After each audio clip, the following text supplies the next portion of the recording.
Okay. Ladies and gentlemen, boys and girls, good morning, good afternoon, good evening, wherever you are in the world. Welcome to the DOXX Report. I am retired, 72 years of age, United States citizen, and a recipient of Medicare payments living in Central Florida. This is my personal YouTube channel, vlog, citizen journalism account, and my generalized social online platform. Thank you for joining me.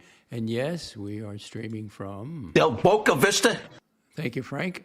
Now, that's an interesting thumbnail. What are we going to be talking about today? Joe Kent, ADIOS, Wednesday, March 18th today. I got that right. We're going to be talking about Massacre. A massacre. Yeah. Going back to, for the record, I'm an ex-Mormon. The last time I was thinking, I don't remember the last time I attended services. It had to be 1974. I left home, I was 20, I left home in 1974, and I don't think I ever returned to a service. So I'm not an expert on any of this stuff, and I got to tell you, the Mountain Meadow Massacre, the first time I heard of it, I was in junior high. But it's something you would never bring up in the service or in Sunday school, or you'd be, I don't know what they'd do to you. You'd be, it's very subtle, you know. They would call you brother so and so. You know, I think this is not the place for that, or something like that. But I never heard of it but it was in junior high. But it's, again, you would never bring it up in a service. And I don't represent the Church of Jesus Christ of Latter-day Saints. I've left it long ago. I found something better. I found God. So this is an AI-generated thumbnail. So we're going to be talking about a massacre. You know, there are some things that are quite a bit worse that, you know, you wouldn't expect. Nobody expects the Spanish Inquisition. Yeah, it's not the Spanish Inquisition. It was a murder. It was a massacre. No question about it, but not to the extent of some other sanctioned activity by organizations, you know, thousands of people. But what was that? How long? I quickly looked at it under Grok, the Inquisition. The Spanish Inquisition. It was 350 years. Thousands of people were killed, and tortured, even more tortured. So let's see, now that's an interesting name, John D. Lee. Yeah, we're going to be talking about him. And you got to also talk about Brigham Young and Joseph Smith. That's got to come up. Okay, and I'm not loaded with clips at all. And I'm kind of the pre-show I'm going to be here till 8 o'clock. So that'll give me just a little over an hour to cover some things and hang out if you want to give me some questions, or I'll just have to play the music. So let's, where's the cam? Oh, there it is. I'm next to the window. That is so bright. The sun's going down. When is sunset here? Let's see, it's not 7. Sunset is at 7:38. That'll be interesting. We get to watch the sunset, then we'll come inside. Pretty cold today. I had to put on a comforter last night. So let me give you a weather report. 61 degrees Fahrenheit. That would be 16 degrees Celsius, humidity 43%, wind 18 kilometers per hour. That would be 11 miles per hour. They were golfing today. It's beautiful. Beautiful day. Only 2 people watching. I guess they're all over at Archie's show. We got Elle, and she says, good morning, Lex. Well, good evening to you. It's sunset here. And I've pinned the News Bros show, which I will be appearing on at 8 o'clock. So I'm doing double duty. And there's two, at least in my, being a senior bachelor, two wonderful things as a senior that I enjoy. One is coffee. The other one is taking a nap. It's great. I'm rejuvenated.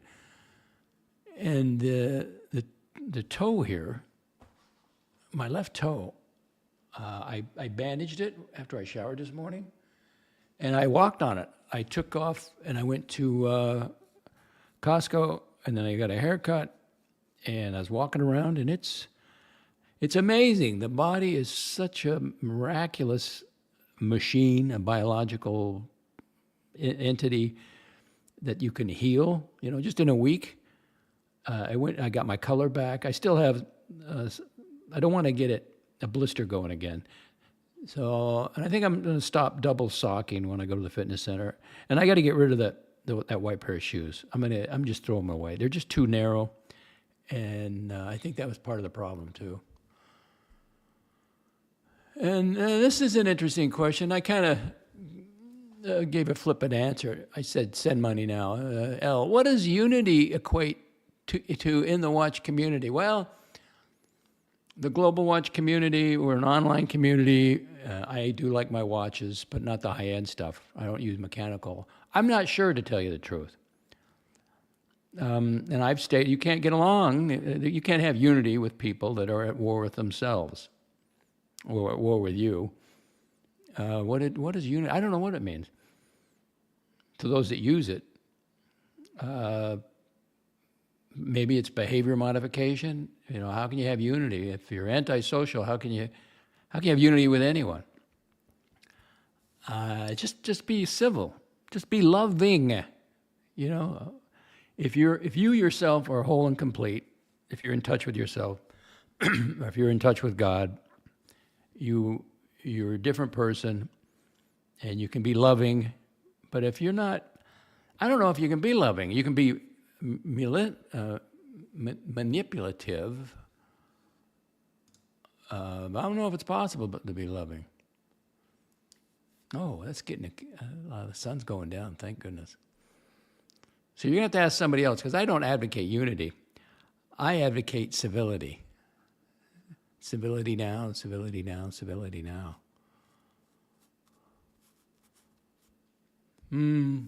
Let's see. Do we just jump right in? You want to start? Let's start with the, we'll do Joe Kent here in a minute. I got to do an hour. I got to go to 8 o'clock. But I got my fitness clothes laid out. I'm all set to go. I'm going to lace up in the morning. And I'm going to do my full routine. And if I can't do the power walk on the treadmill, I'll just have to skip it and go to the bicycle. But I think I'm really surprised at how quickly it's been a week. I didn't think if you break your little toe. My neighbor said he had the same problem and it took him a month. So this thing is healing up, and of course, I advocate being spiritually centered.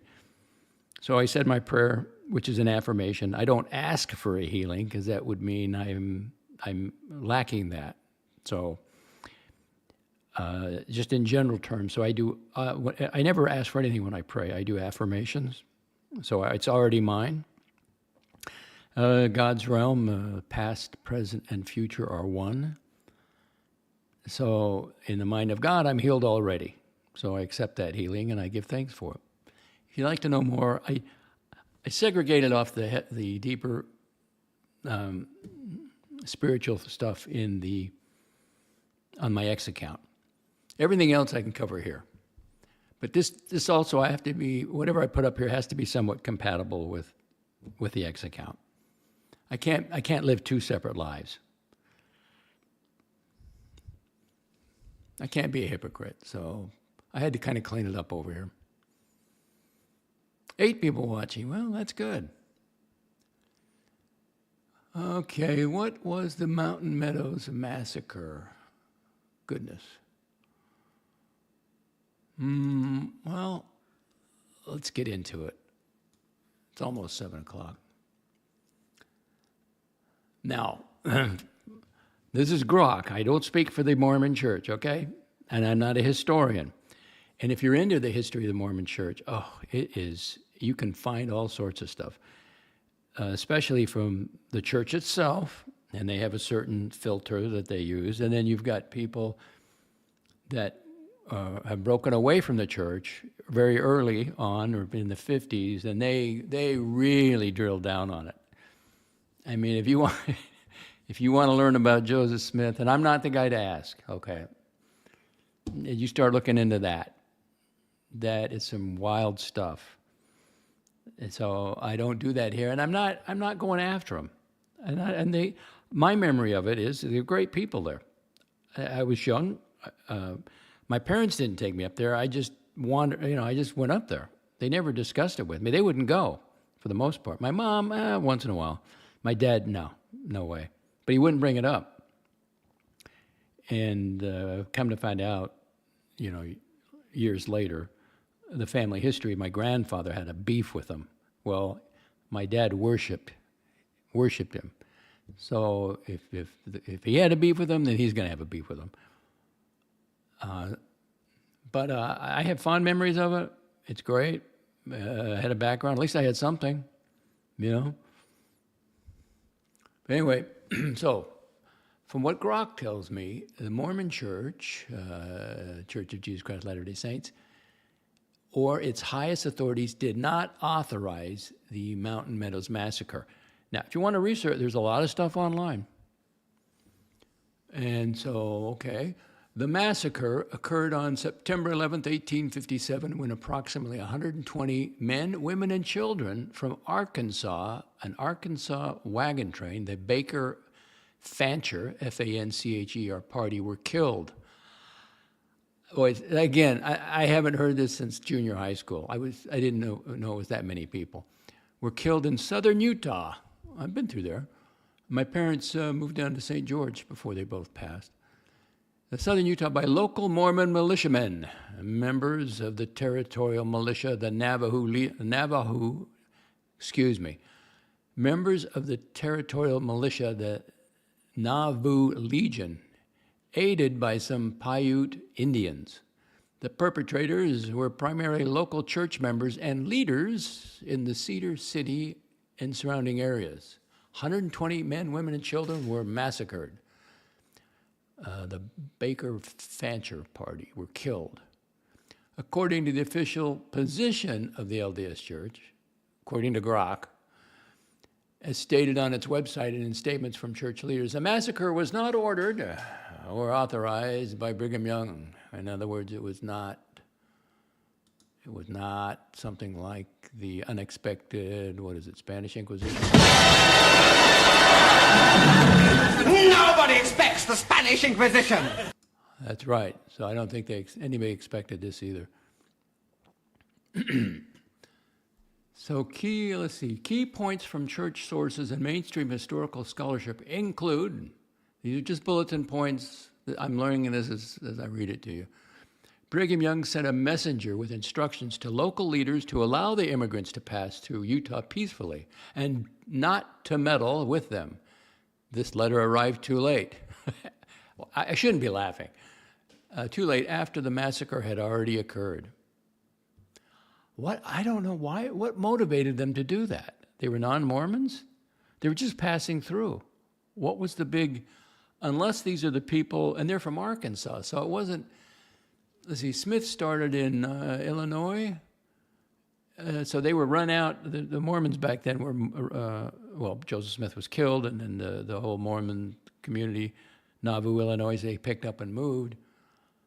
But this was an Arkansas wagon train, so I don't know why. I don't even. This is one of those rabbit holes I don't want to spend my time going on. I'm just giving you the basic outline of it, because it has to come up. Because Floodland was telling me about Netflix, about Mark Hoffman. And Mark Hoffman was a forger and a bomb maker, and he made some money forging documents about the notorious, I call him notorious, Joseph Smith. And but then I was thinking, that's not the first Mormon murder. This is the now, and then I find out, of course, you have this massacre, the Mountain Meadow Massacre. Netflix is doing a miniseries based on this. So look at old Netflix looking for material. Okay, so according to the church official position, according to Grok, Brigham Young sent out the message, hey, not to meddle with them. This letter arrived too late. The massacre already occurred. The church, now, you got to remember that at the same time, I believe, when did this massacre take place? 1857. When did Utah become a state? I got to go look that up.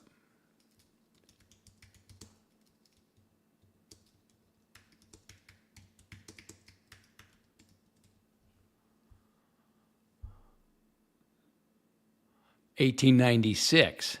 So this was way before Utah became a state, and they wanted statehood very badly. So this is not good.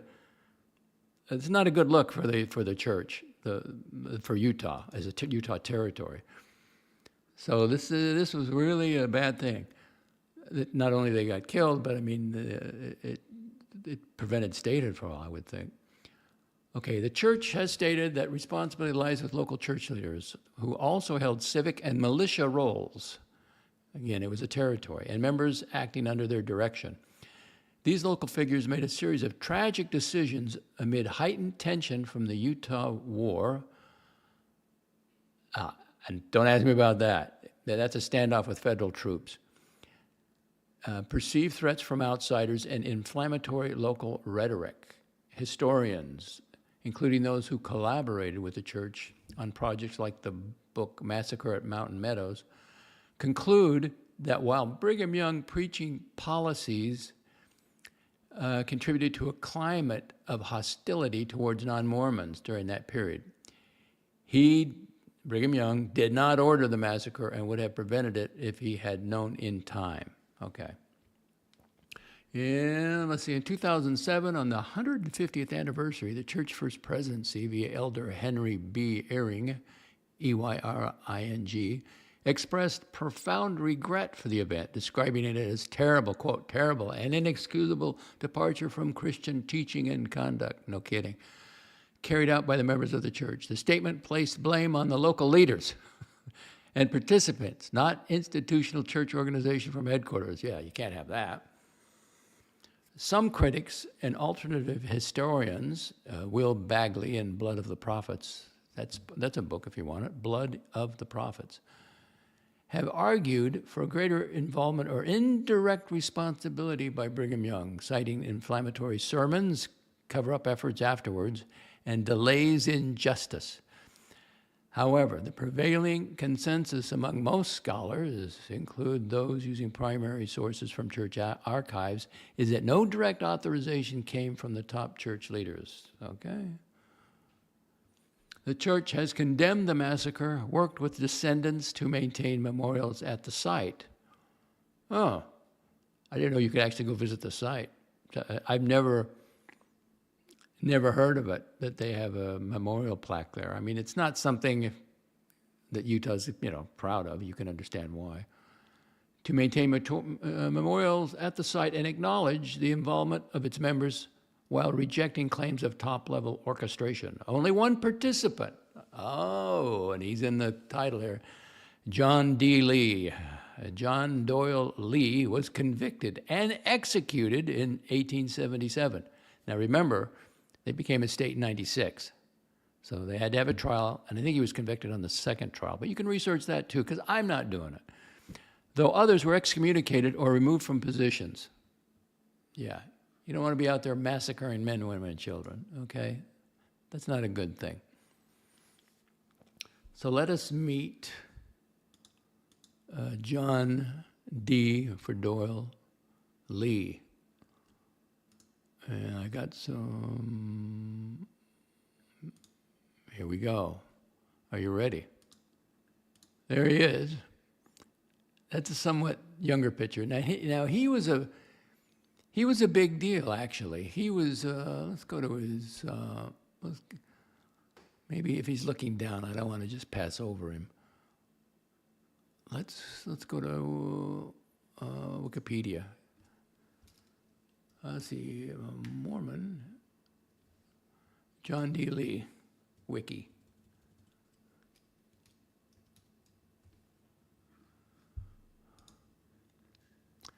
And that's where does this photograph come from there? I think it does. Yes, it does. Okay. John Doyle Lee, September 1812, he was born and executed 1877. He was an American pioneer, a member of the Latter-day Saint movement in Utah, excommunicated from the church and convicted of mass murder. Only one guy, mass murder for the complicity in the 1857 Mountain Meadows Massacre. He was sentenced to death. He was executed by firing squad at the site of the massacre. They took him back there. Wow. He was an early Mormon leader. He was born in the Illinois Territory, joined the church in 1838. He was a friend, I guess a personal friend of Joseph Smith, founder of the church, and was the adopted son of Brigham Young. Really? The adopted son of Brigham Young, and he was executed. Wow. Under the early Latter-day Saint law of adoption doctrine. Never heard of that either. Let's see, Mr. Lee, Brother Lee, served a mission. He served as a missionary with his boyhood friend Levi Stewart. Together they preached in Illinois, Ohio, Kentucky, and Tennessee. During this period, Lee converted and baptized Wild Bill Hickman, name I don't know anything about. Brother Lee practiced plural marriage and had 19 wives, at least 11 of whom eventually left him. 8 hung in there, along with 56 children. I got to take a look at him again. This guy's prolific. No wonder he looks worn out. And Brother Lee was a member of the Dantes, a fraternal vigilante organization. The Dantes were first organized in Caldwell County, Missouri, during the Mormon War. I guess that's when the people around the city of Nauvoo running him out. That's the first time I even heard that term, Mormon War. Brother Lee was also an official scribe for the Council of 50, a group of men who provided guidance in practical matters to the church, specifically concerning the more westward out of the established area of the United States in the east to the Rocky Mountains. After Joseph Smith's death, Lee went with Brigham Young and other Latter-day Saints to what is now Utah and worked towards establishing. Okay, so that's enough of that. He became a United States Indian agent in Iron County. Well, I think that's where Cedar City is. He was assigned to help Native Americans establish farm. Lee served as a member of the Utah Territorial Legislature and followed church orders. In 1872, Lee moved from Iron County and established a heavily used ferry crossing at the Colorado River. Okay, then it gets into the massacre, which I don't want. You can look it up. Oh, thank goodness we got to. 80 never calling. Because L.A. or L, the one that used that term the most is Patrick. It's for unity. It equates to more than what time it is. Unity? It equates to more than what, okay, we're still in the dark. Come on, give us a decent answer on unity, Patrick. How dare you?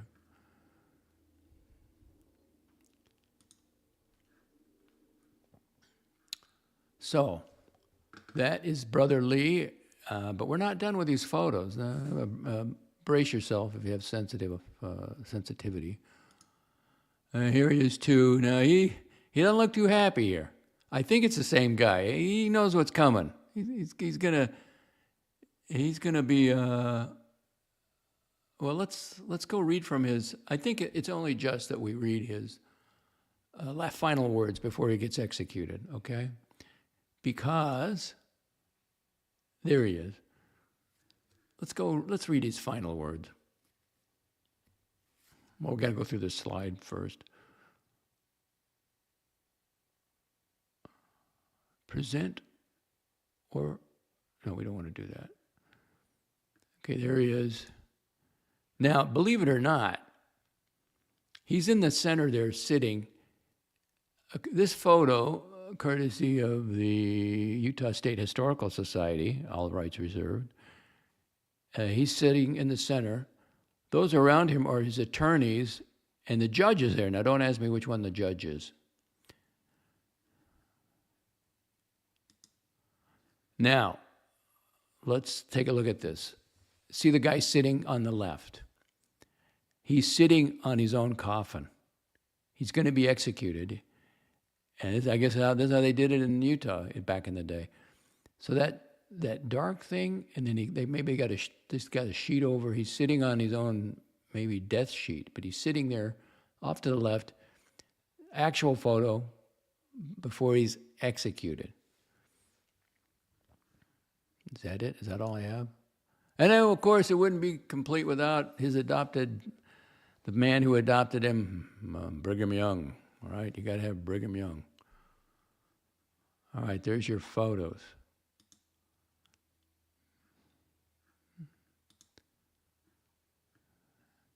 So let me get rid of that. Hey, I got to do 45 minutes. Let me get rid of that. Ooh, I don't want to ban. What am I doing? Okay, present. I want to share screen. Share screen. The last words of Brother Lee. I think he's do that. You know.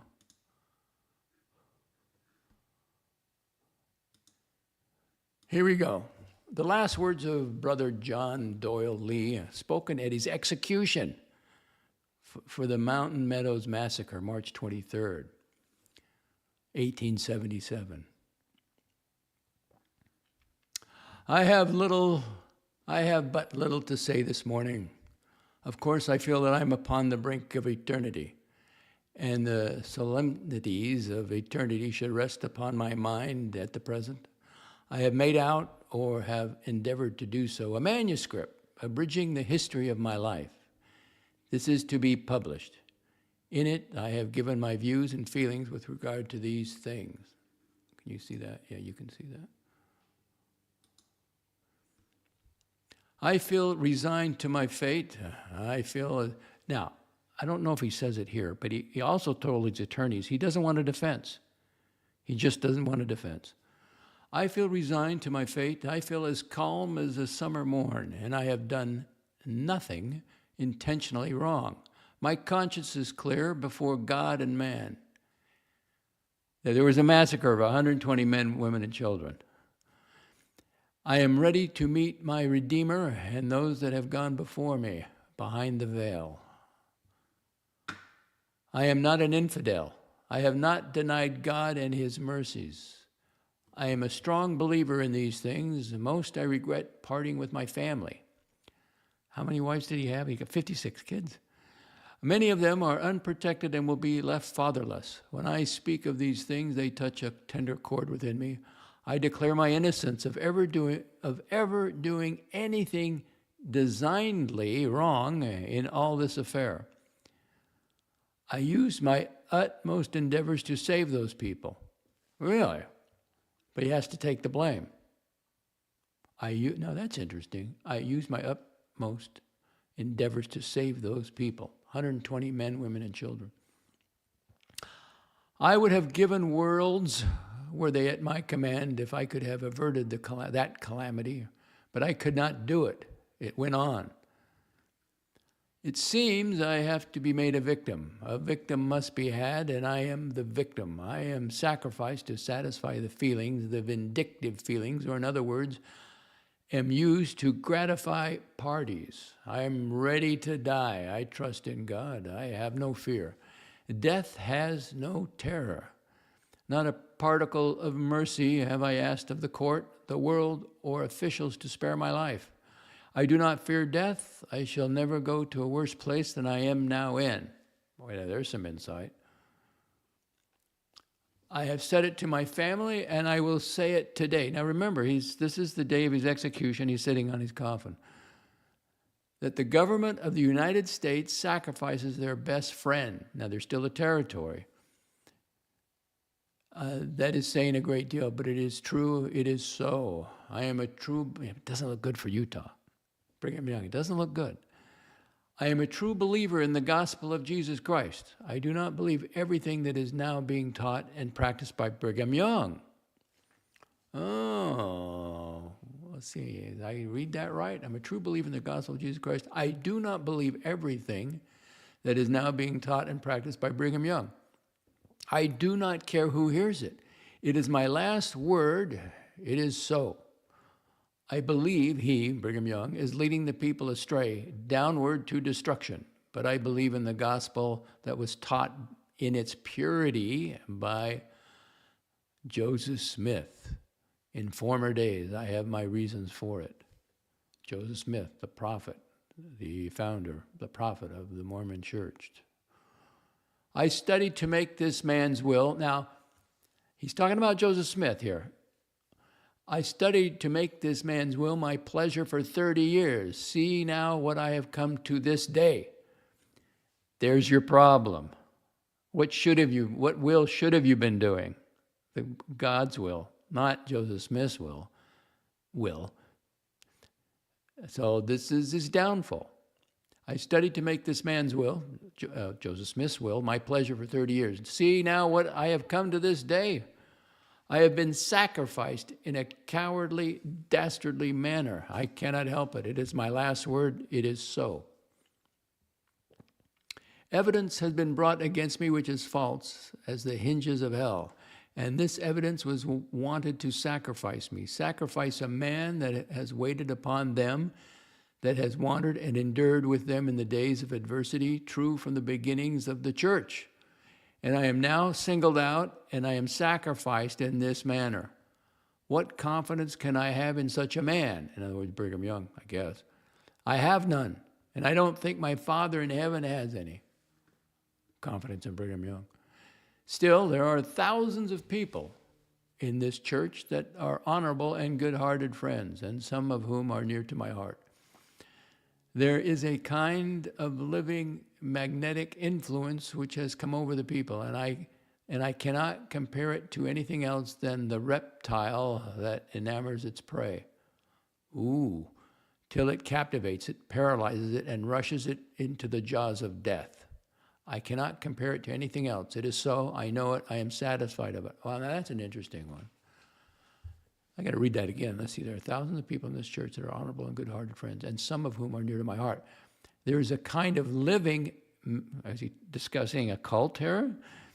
There is a kind of a living magnetic influence which has come over the people, and I cannot compare it to anything else than the reptile that enamors its prey till it captivates it, paralyzes it, and rushes it in the jaws of death. I cannot compare it to anything else. It is so. I know it. I am satisfied of it. I regret leaving my family. They are near and dear to me. These are things which touch my sympathy, even when I think of those poor orphan children. He had 56 kids. I declare I did nothing designedly wrong in this unfortunate affair. I did everything in my power to save that people, the 120 men, women, and children. But I am the one that must suffer. Having said this, I feel resigned. I ask the Lord, my God, if my labors are done to receive my spirit. Wow. Text is Juanita Brooks, The Mountain Meadows Massacre, Stanford Press, 1950, pages 151 to 52. And I've given him his say on the DOXX Report. Brother John Doyle Lee.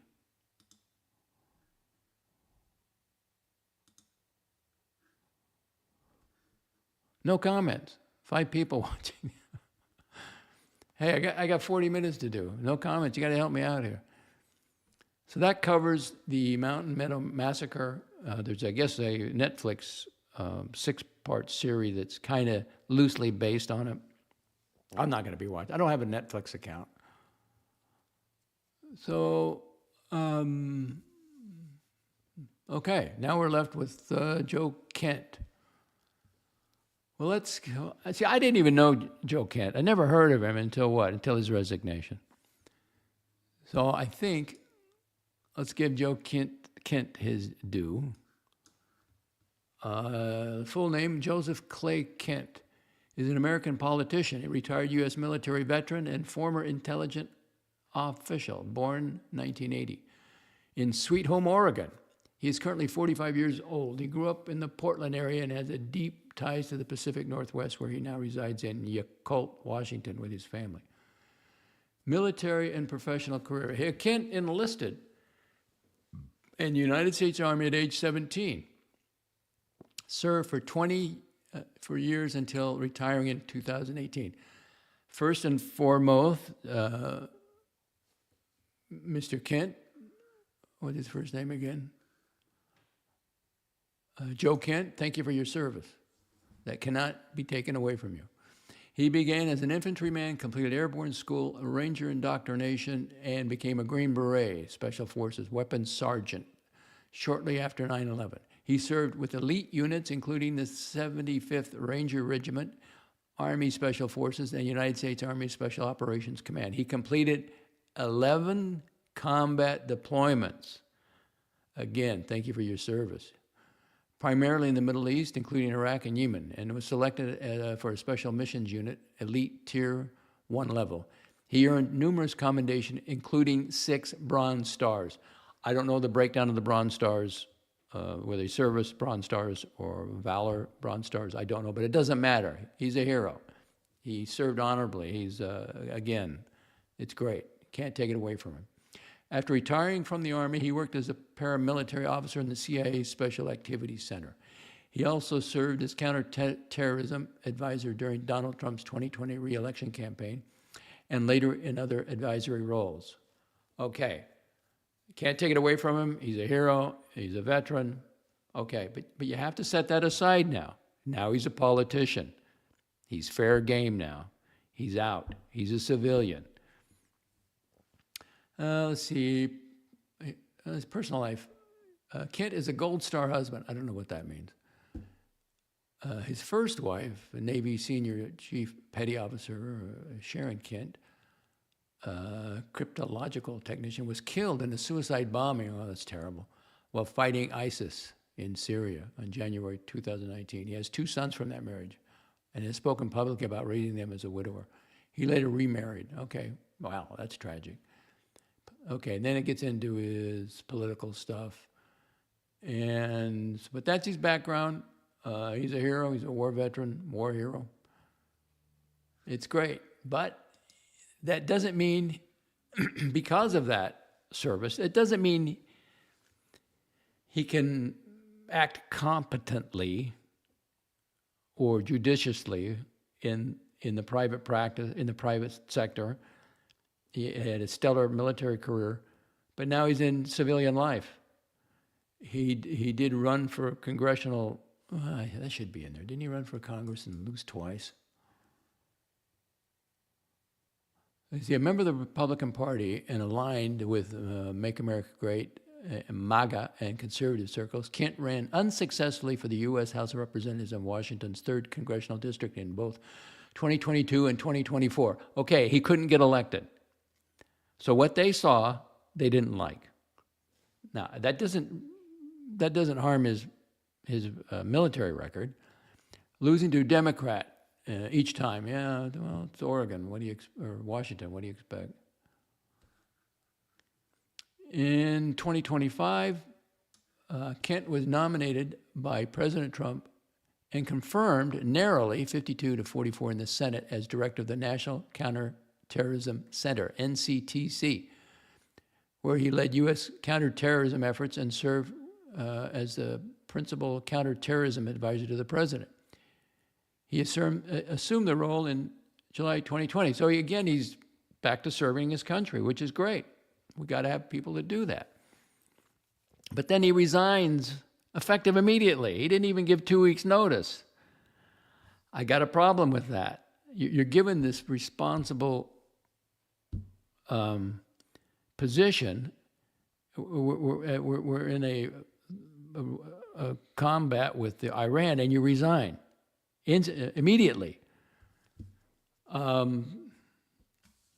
think it's the wrong, at the wrong time, and you don't want to serve. Well, that makes you now what? You're a celebrity. You're going to get all the media, all the attention you can get now. Because they're going to, the globalist media, the CBS News, ABC News, CNN, they're all going to go after, they all want you on now. You're going to be the toast of the town because you resigned from Trump. And I did read the letter. I'm not going to read it to you. I did read the letter, but I just think it's very suspicious to do that, to make a splash like that. If you want to be a celebrity, go onto YouTube. Be a celebrity on YouTube. But the left is going to use him up. He's going to be the poster boy. He'll get to go on any news channel. He can go anywhere he wants now in the American media. So let's first listen from Caroline Levitt. He said he always thought Joe Kent was a good guy. Obviously has a commendable military record and experience. However, he was not someone who was involved in the presidential daily brief, part of the president's intelligence briefings over the last several months.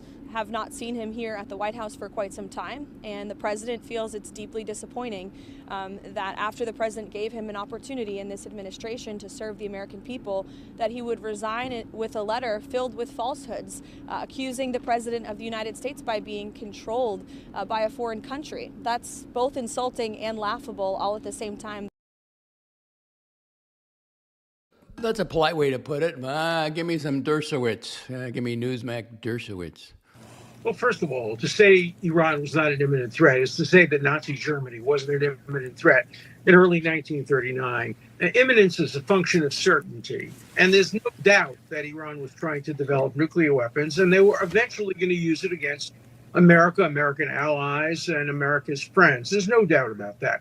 And there's also no doubt that this character is a vicious anti-Semite, a Nazi supporter, somebody who has blamed everything on Israel. Let me give you an example of a blatant lie. In his letter, he says that Israel got the United States into the Iraq war. I know for a fact, because I was there in the room, that the Prime Minister of Israel, Ariel Sharon, told the United States not to go into Iraq. They have picked the wrong eye. They should be attacking Iran, not Iraq. But this guy just lied categorically because he blames everything on Israel. What he's saying basically is that Israel is at fault for everything. Israel is behind all the decisions. Donald Trump is really a puppet of Israel. It's the most insulting thing he could say about the president of the United States.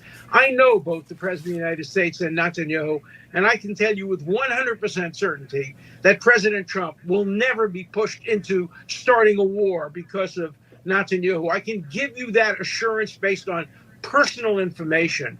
And so this guy ought to be ignored. I'm so glad he's out of the government. He is relegated to the dustbin of history. He's now going on Tucker Carlson, where these two Nazi lovers will make love to each other rhetorically and blame everything on Israel.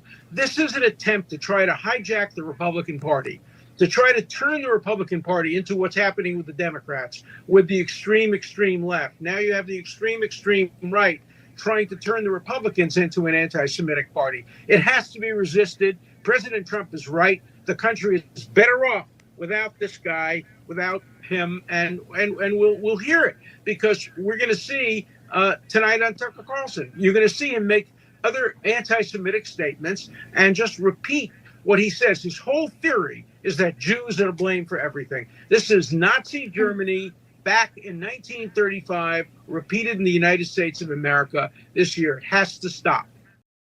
I stand with Dershowitz. I don't like the guy. I never heard of him till he resigned. And now he's going on Tucker Carlson. That's another strike against him. So, Tommy, I don't know what your view is on this. Well, I think I know what it is. But these guys, Clayton Morris, Tucker, and now I keep forgetting Joe Kent. Now he's a celebrity. He's good looking. He's a handsome guy. And he did now the media is just going to be all over him. So he doesn't have to spend money on a campaign. So that's what I think's going on. He makes a big splash now. He's a Rand Paul mini-me. Now he's got to be different. He doesn't want to go, it's a lot of work. And especially what I really think would happen, he gets in there and now he's over his head. Because you have to now run, you have to be like very competent. You can't be, Trump's he gets the top people around him.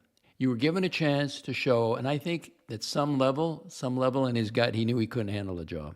That's my theory. It's just a theory, but I would never vote for him because he quit. He's a quitter. He just quit. Gets up and walks out. Well, he served his country, Lex. He's the military. He's just okay. That you can't take that from him. I'm not, but now that's over with.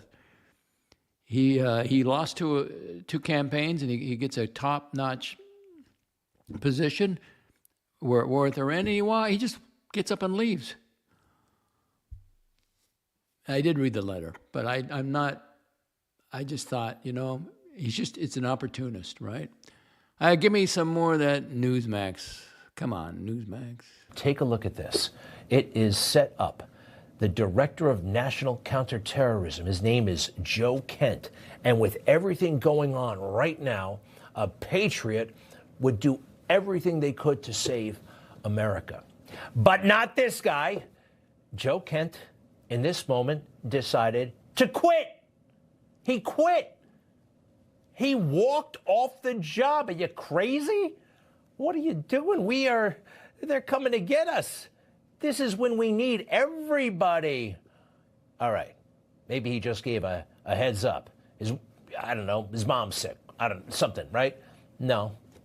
He's quitting right away. From his resignation letter, he's quitting immediately. Let's go ahead and put that up if you don't mind. I have decided to resign from my position as director of the National Counterterrorism Center, effective today. I worked at a grocery store when I was in 9th and 10th grade, and I remember when I left, I gave 2 weeks' notice.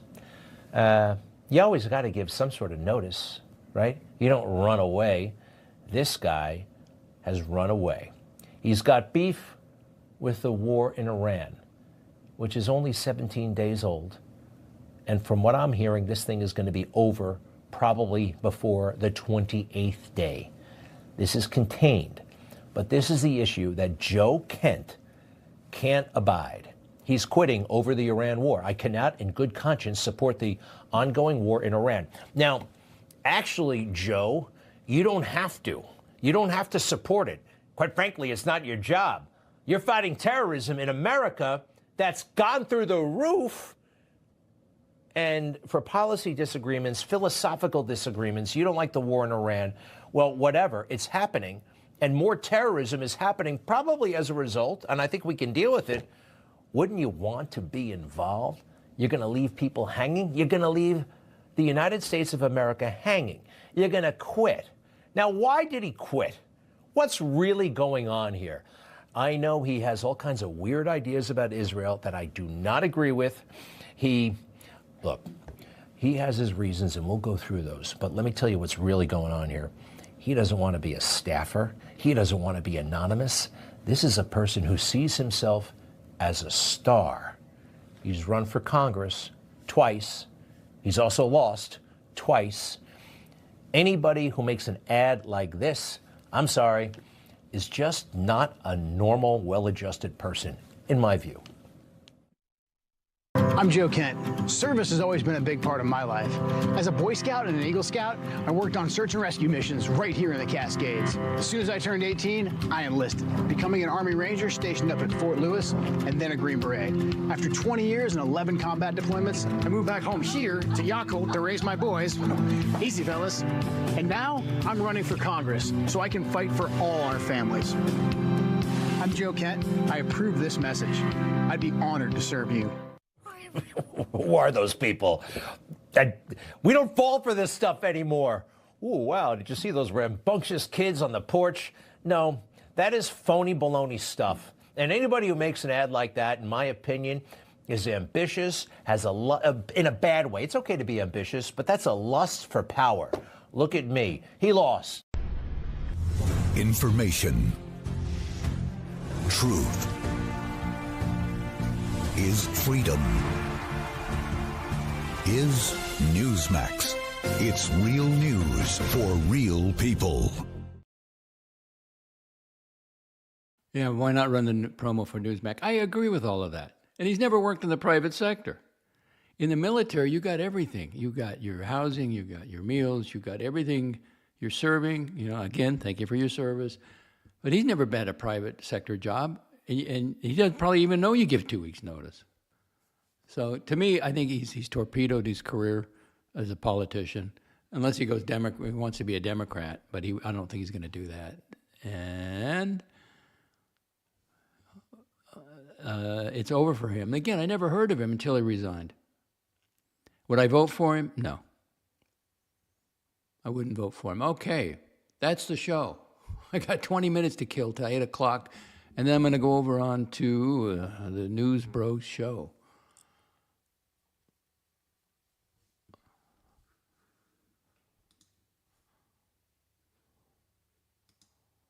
All right, well, let's go back to the music.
Well, you're probably the only one, El. I enjoyed the history lesson. Oh, man, you can get lost in this stuff. There's so many books. And then, you know, the church has its position, and then there's others that are going after it, after the church. So you gotta kind of pick who you want to believe, you know, the writer. You got to do your research on the, you know, who's doing the writing. But that was just an overview. And the guy, brother John D. Lee, said he tried to stop it, but they, again, Utah was a territory, and they wanted to become a state. There's a fort in Utah, in Salt Lake City, forgot the name of it, but when during the territory it was a fort, but the guns, the guns are in the wrong position. They're pointing at the city, like at the feds or something. It's not outside. I'll have to read that. Let's see. What's the fort? Maybe I got to research that.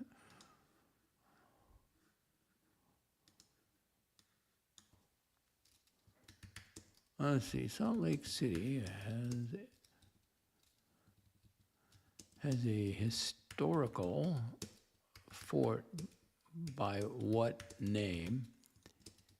And why do the guns point in a certain direction?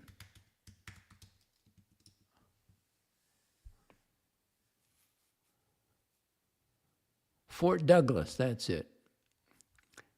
Let's see, it was founded by Colonel Patrick Edward Connor, California Volunteers. Okay, let's see.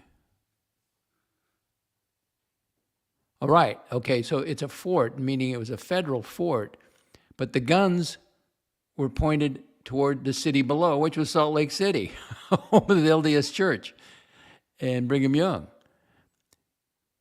This orientation symbolized and practically enabled oversight and potential intimidation or control over the Mormon population and leadership during a period of mutual distrust between federal troops and the settlers. Okay, so it was a U.S. fort, Fort Douglas, and the guns were aimed at the city, not at, outside threat, but from the city.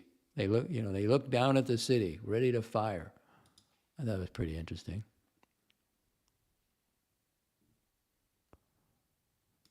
Oh, it's chilled off, Espresso Racer. It is currently, I had to put a comforter on, 57 degrees Fahrenheit. That would be 14 degrees Celsius, humidity 49%, wind 16 kilometers per hour. That would be 10 miles per hour. It's going to be another chilly night, which I don't mind because it's going to change rapidly. And that's the reason I thought, I'll go shopping today. I'll go get a haircut. Very nice. And it's been raining recently, so it greened things up.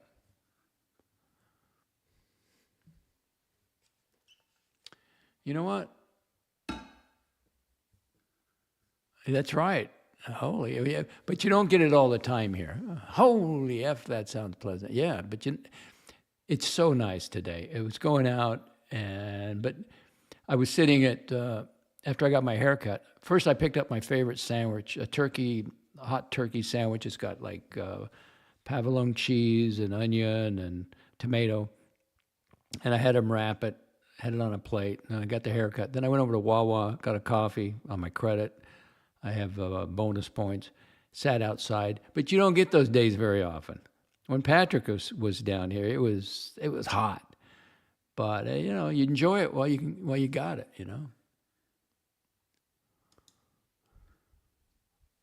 Let me turn on a light.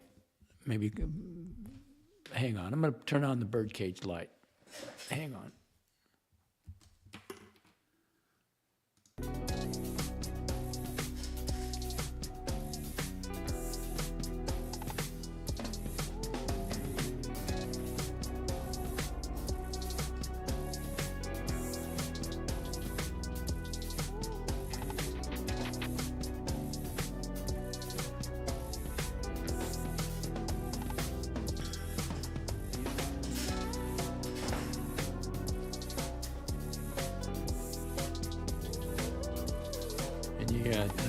That's pretty. I put it at 50%. I had when I moved in here, I purchased a golf cart from the couple. I'm not a golf cart guy. So it was a big one. It would hold like 4 people as a double-seater. And I sold it for a little bit more what I paid for it. But anyway, I had some lights put on it. The guys that put the lights on, the company, I had him out here, and he ran the light up underneath a string of LEDs. And there's a transformer out there, and it's great. I mean, if I were to turn it on 100%, I'm sure the POA would come after me. It would light up the houses across the way, across the golf course. So this is bright here, 50%, but it's pretty.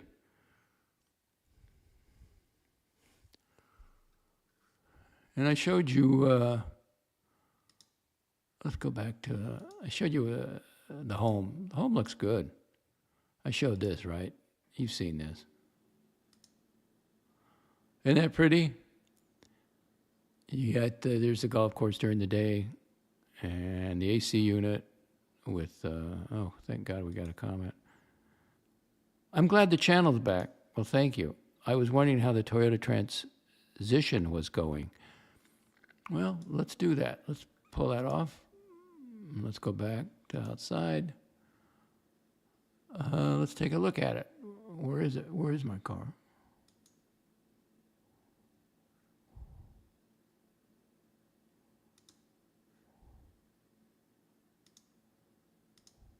It's right there.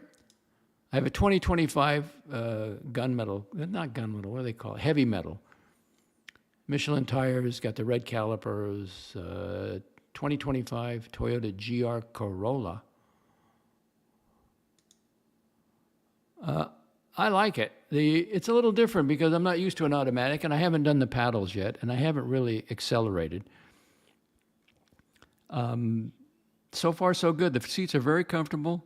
I could drink my coffee with one hand now, you know. So it's great. I mean, life was good. When I was leaving the Wawa, I had finished my sandwich over there after I got my haircut. Costco, got the haircut, and then I went over to Wawa, got the coffee, and I left there with, you know, got the coffee in my hand, coming back. It was great.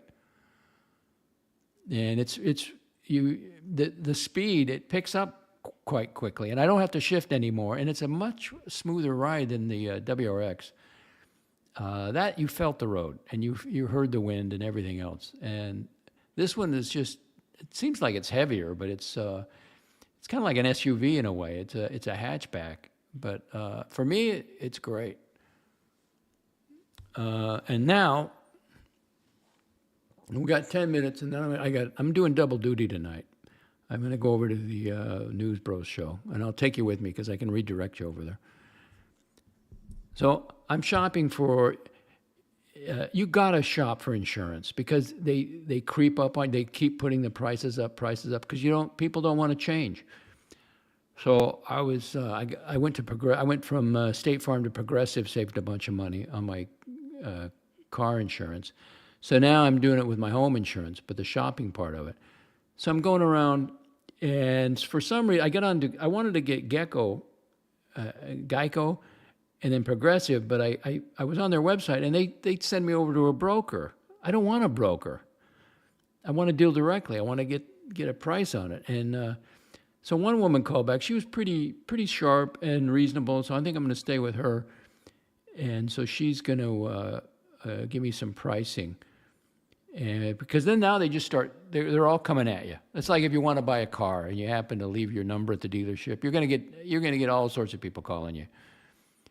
So I think I'm going to stay with her. And but she wanted the wind mitigation in the roof. Well, when I bought the house, I had it inspected, you know, to get the discounts. But in fact, I got to get a hold of her tomorrow. I sent her what I had. But she says, no, I need a specific thing, for some kind of wind mitigation for the roof. So I'll get that done. So I got to pay the inspector to come out here again. And also, I'm going to get my my roof wash before the mold or whatever, because it rains so much, or the humidity. And now that I'm told the POA will tell you to wash it at some point, but I don't mind having it done. So it's pricey. So when I came into the house, they had a card, a low pressure washer, and they get up on your roof. And I got to tell you what she told me. Hello, hi, DOXX. This is, it gives her name, gives the company's name. Low pressure washing. Returning your call. I charge $475 for a roof wash. It takes me anywhere between 6 to 8 hours, and I don't stop. I stay up there until I'm done. I clean out your dryer vent. I clean out the gutters and everything like that. I don't use my dryer that much, but that's cool. So I am. If you're interested and you want to have it washed, give me a call back. So I think I'll get another bid. There's a guy across the street that had it done, and my other neighbor. So I'm gonna. But I don't mind spending a little money if I get the right person, you know. Was the Honda Civic Type R ever a contender? You know, one of those, I was at Lowe's when I hurt my toe and I skipped the fitness last Tuesday, and I went to Lowe's to get a plant. There was a car parked next to me, and I thought, oh my God, I thought it was a Toyota GR Corolla. So I actually got in my car and it was in a Honda R. No, because it's not all-wheel drive. It's front-wheel drive only. Because I went from the Subaru, which has the best four-wheel drive. I still have it at this one. This one's got all-wheel drive. Not as good as the Subaru, but I don't live in the snow. And so it was never in contention. I did my homework on this. This is the one I wanted. And I've said this before, you buy the 2025 in 2026, right? They had 3 of them. That means they're too priced. They couldn't sell them, and they got to get them sold. So I got a good deal. Yeah. So it wasn't in a contender, no. I mean, I looked at it, but I think it's front-wheel drive. No, I wanted all-wheel drive still. 6 to 8 hours. Yeah, she's up there all day long. And I think they have to use some kind of detergent to get the mold off of it. But I had the house painted, as you can see. You can see I had the house painted. Pretty yellow color. And there's the oleander. So I pulled out all the weeds. Now those are azaleas. The red ones are the dwarf, and the large one is the different color, but it's I think it's spectacular. It's the, Formosa azaleas. Look how pretty that is. So I went out, I took out the hibiscus, see in the center there, and I put in a newly Formosa azalea. There it is in the middle. So that should fill in that up. And that could go 6 to 8 feet, but I want to keep it lower. Then the stuff up against the window is the purple, it's a blue flowered, it's the plumbago. Now that should fill in that whole area up front. That should really come in thick, and I'll have blue flowers. So it's kind of, when you look from the street, it starts low and then you have the middle section. So it should look pretty good. 1 hour, 9 minutes. Let's see. We got 8 minutes, and I'm going to go over. I'm going to send you all. I'm going to tell all of you with me. We're going to go over to the Patrick show, the bros. I have it pinned, but when I leave, then. Like the white molding. Yeah, the white goes well with it, I think. And then this thing I bought, and it was totally bleached by the sun. Here's the rear of the house. So I redid it. Oh, isn't that beautiful? Because you see the base of it? Well, that's what the whole thing was colored. It was just so whitewashed from the sun. And so I got, there's a paint you can get for cement. It's the primer and the paint. So yeah, it's a peace frog, absolutely. And it's and there's the rear of the house. Now there's the bird cage, which is lit up, and then I have the right there is the what is it? It's not the patio. What do they call it? Lanai. That's the lanai. Well, thank you. Yeah, it does look good. I think it looks good with the white molding. It offsets yellow. But you have to go to the association. You have to go to the association to get the colors approved. And the colors I picked, the first time I picked, they were only for the trim. So I had to take the painter over there. Let's get this. I wanted the yellow. So I finally got the painter over there, and let's just pick something I can have, Espresso racer. All right, 5 minutes. We're all gonna go. You're gonna join me over. Hopefully you hang around. Go over, talk to Patrick. I don't know what we're gonna be discussing over there, but he can ask me anything he wants. He wants to, I'm gonna ask him to explain unity. See, I don't think unity's possible. Oh, guess who just joined us? Laura Connor. Hi, Lex. Hope you are doing well. Well, I injured my little toe. I couldn't work out for the last week, and so I missed Monday and Tuesday. So I'll be there in the morning. I'm going to go full throttle, see what happens, because I really miss it. I mean, it's nice kind of lay around for a while, but I got to get back. It was great because okay, there he is. There's Patrick. Unity is possible. If someone is at war with themselves, it's not possible. Not possible. Or who is antisocial or personality disorder. There's no unity with that. You bless them and walk away. Uh-oh, I thought we'd make it a show without Morty being mentioned. It's not to be. Let's see, probably Morty is going to be brought up. Where's Morty? Well, you brought him up. Morty is on the West Coast. I'm on the East Coast. I talk about him. I mean, now that you bring him up, I wish he'd stream, but I don't know. I don't know what he's doing. Uh-oh. AD, it's never good to, don't beg for a woman. Now, Laura Connor, please do a 30-second visit. I don't think she's never been over here. Let's see, Espresso Ray. So I didn't go to the gym for a weekend, was paranoid about losing my gains. Nah, you got to stay with it. Well, it's 72. I have to do it now. Well, I don't have to, but I mean, I got to make adjustments, but I don't, now is not the time to put a long, I got the bicycle in the garage. I'd like to go out, but it's like, if you get injured, it's not worth it. I got everything inside at the fitness center, stretching. I can, palms on the floor, no pain free, get my aerobic done. So I miss it, but I have to stay with it. I feel better, because I notice I'll start eating, and it's like I just keep eating, and even after a meal, I'm still hungry. But the workout would curb my appetite. Look who's here. There he is, Slern McKenzie. Unity is Curly's deranged equivalent of the Human Instrumentality Project. No thanks, says Slern McKenzie.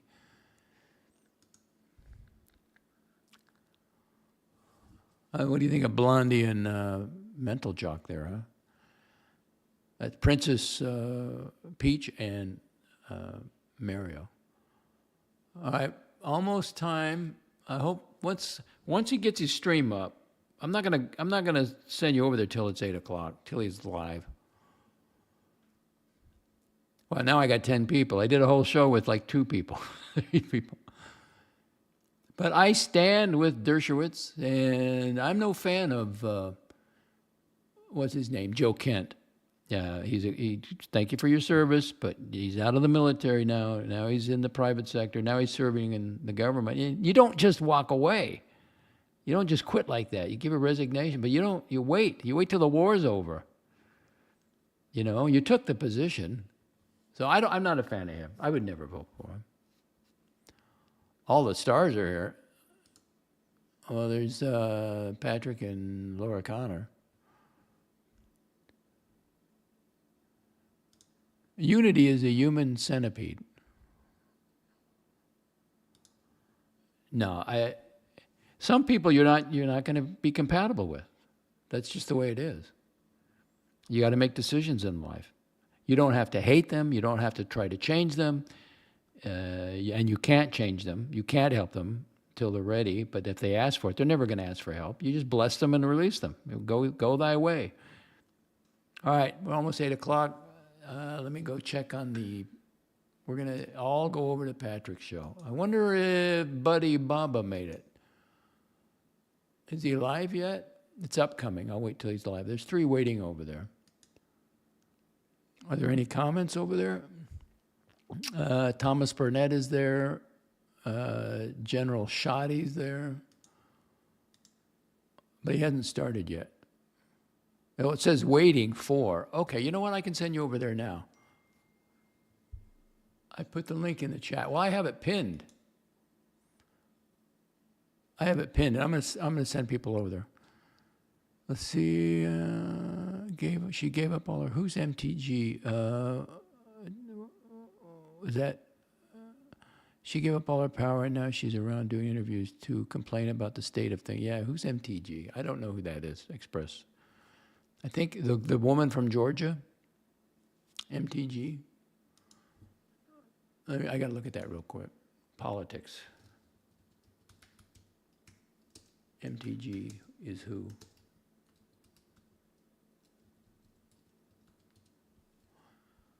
Marjorie Taylor Greene, yeah. Okay, I agree with you. All right, thank you for tuning in.